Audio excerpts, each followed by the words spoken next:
Dear, ये है हॉली planet. आज हम रिव्यू करने वाले हैं नेटफ्लिक्स पर आई ट्रोल मूवी को, जो एक एडवेंचर और एक्शन का कॉम्बो पैक है। मूवी की शुरुआत में हम नोरा को अपने पिता के साथ रॉक क्लाइंबिंग करते देखते हैं। नोरा के पिता पुरानी चीजों और कहानियों पर बहुत विश्वास करते हैं। वो नोरा को बताते हैं कि इस दुनिया में ट्रोल अभी भी रहते हैं। आप सोच रहे होंगे कि ट्रोल क्या बला है। दरअसल ट्रोल ऐसे विशालकाय जीव होते हैं जो अंधेरे में रहना पसंद करते हैं, यानी अंधेरा उनका दोस्त है, और सूरज की सीधी रोशनी में वो मरकर मिट्टी का ढेर बन जाते हैं। इसमें खून और मांस नहीं होता है, ये मिट्टी और पत्थर से बनते हैं। अब कहानी जाती है 20 साल आगे, जहां रेलवे लाइन के लिए पत्थर काटे जा रहे होते हैं।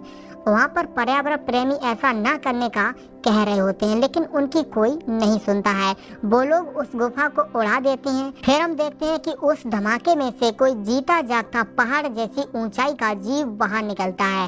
वो पूरे क्षेत्र में तबाही मचा देता है। देश के सैनिक उन वीडियोस को देखकर परेशान है। किसी को समझ नहीं आ रहा है कि ये चीज क्या है। अब इस कमेटी में नोरा को बुलाया जाता है, क्योंकि नोरा एक डायनोलॉजिस्ट है जो इस काम में सही बैठती है। वहाँ बैठे सभी वैज्ञानिक अपनी अपनी राय दे रहे होते हैं, लेकिन नोरा कहती है ये किसी के फुटप्रिंट हैं, किसी विशालकाय जीव के। लेकिन उसकी बात से सब हंसने लगते हैं। तभी उन्हें एक और वीडियो मिलती है जिसमें साफ साफ हम देख सकते हैं उस ट्रोल को, यानी दानव को। राष्ट्रपति जी नोरा को अपने पीए के साथ उस क्षेत्र की जांच करने के लिए भेज देती हैं। अब तक इधर ट्रोल ने बहुत नुकसान कर दिया था। नोरा ट्रोल को खोज नहीं पाती है, इसलिए वो अपने पिता की मदद लेने जाती है।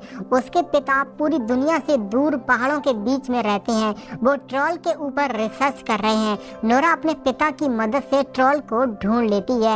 अब पूरा देश ट्रोल की लाइव तस्वीरें देख रहा है। पूरे देश में प्रधानमंत्री इमरजेंसी घोषित कर देती है।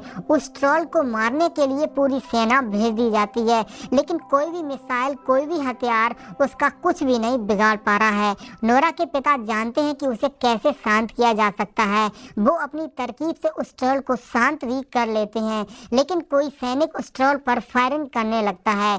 इसी बीच ट्रोल जब पीछे घूमता है उस सैनिक को मारने के लिए, तभी नोरा के पिता भी मारे जाते हैं। मरने से पहले नोरा को बताते हैं कि ट्रोल अपने घर की तरफ जाएगा, क्योंकि उसके पिता राजा थे। देश के क्रिश्चियनाइजेशन के समय ट्रोल की सारी पहचानें मिटा दी थी, सभी ट्रोल को मार दिया था। फिर हम देखते हैं कि ट्रोल गुस्से में अपने महल की तरफ जा रहा होता है। वो बहुत अकेला मासूम है, क्योंकि उसके परिवार का कोई भी सदस्य जीवित नहीं है।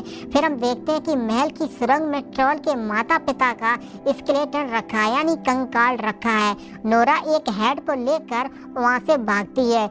ट्रोल नोरा का पीछा करने लगता है। दूसरी तरफ आर्मी को यूवी लाइट तैयार करने के लिए नोरा कहती है, क्योंकि उस रोशनी से इस ट्रोल को काबू में किया जा सकता है। और तीसरी तरफ राष्ट्रपति परमाणु मिसाइल से ट्रोल को मारने का हुक्म सुना देती हैं, लेकिन वहाँ के सिस्टम को एक ऑफिसर हैक कर लेती है, जिससे मिसाइल फायर नहीं हो पाती है।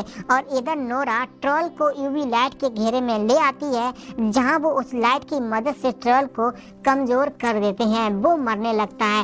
तभी नोरा को लगता है कि हम बहुत गलत कर रहे हैं। वो यूवी लाइट्स को बंद करने लगती है और ट्रोल से बात करने की कोशिश करती है। वो ट्रोल से कहती है कि तुम यहाँ से चले जाओ, तुम पहाड़ों में चले जाओ, ये लोग तुम्हें मार देंगे।